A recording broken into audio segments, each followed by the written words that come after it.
नमस्कार साथियों। तो कल मैंने बात की थी कुल्ली और चपरासी की। चपरासी की बात चली है तो दफ्तर का जिक्र होना भी लाजमी है।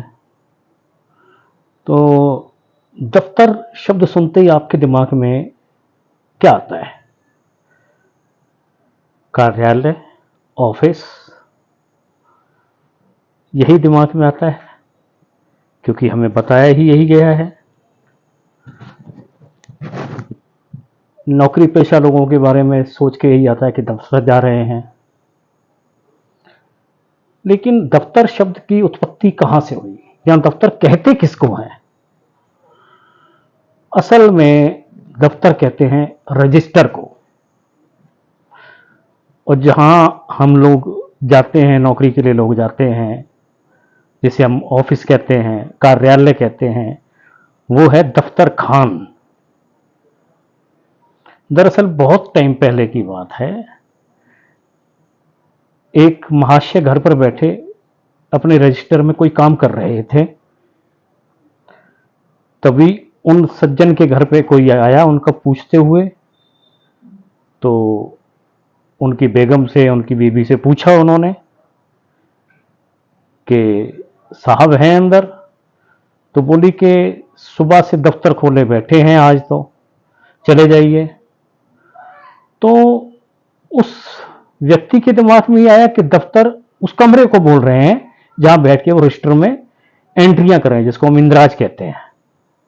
अगर आप थोड़ा बहुत कचहरी की भाषाएं जानते तो उसमें इंद्राज कहते हैं, या ऑफिस से जानते होंगे, इंद्राज एंट्रियां होती हैं। तो वो एंट्रियां करने का स्थान, रजिस्टर जो होती है, जो कॉपी होती है, बही होती है, जिसको अपन कहते हैं बही खाता कहते हैं, असल में वो दफ्तर है। और एक शब्द भी सुना होगा आपने, दफ्तरी। यानी दफ्तरी किसको कहते हैं? जो सारे रजिस्टर को करीने से सजा कर रखता है, उनके स्थान पर रखता है और ये जानता है कि कौन सा रजिस्टर किस स्थान पर है फिलहाल। तो दोस्तों, अभी आपको मेरी बातों से समझ आया होगा, दफ्तर दरअसल उस रजिस्टर को कहते हैं, उस कमरे को या उस कार्यालय को नहीं कहते। लेकिन क्योंकि यह आम बोलचाल की भाषा में है तो ये गलत नहीं होता है। जिस तरह से कि आपने एक शब्द सुना होगा, मैं एक उदाहरण देता हूं आपको यहीं पर। सवारी। हम जब बस में बैठते हैं तो, या किसी टांगे में बैठते हैं, या ऑटो रिक्शा में बैठते हैं, तो सामने वाला की बोलचाल में आ गया है कि आप कितनी सवारियां हो। तो सामने वाला कहता है 2 हैं या 3 हैं, अगर बड़ी बस वगैरह है तो 4 हैं, 5 हैं।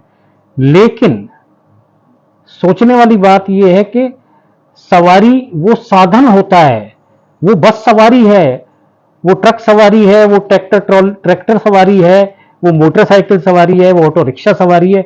हम उसके ऊपर सवार हैं।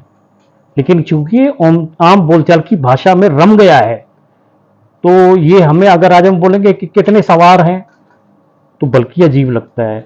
उसी तरह से दफ्तर एक हमारी लाइफ स्टाइल के अंदर ही आ गया है।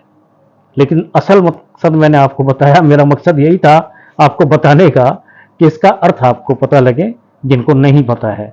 तो दोस्तों, मैं अगली बार एक मुहावरा लेके आपसे मिलूंगा। लेकिन उससे पहले मैं एक अर्ज करता हूं आपसे कि मेरा चैनल आप सब्सक्राइब कीजिए, बेल आइकॉन दबाइए, जिससे कि मेरे नई वीडियो का नोटिफिकेशन मिले।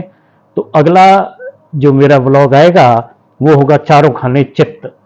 इसी के साथ मिलते हैं अगले ब्लॉग में। नमस्कार।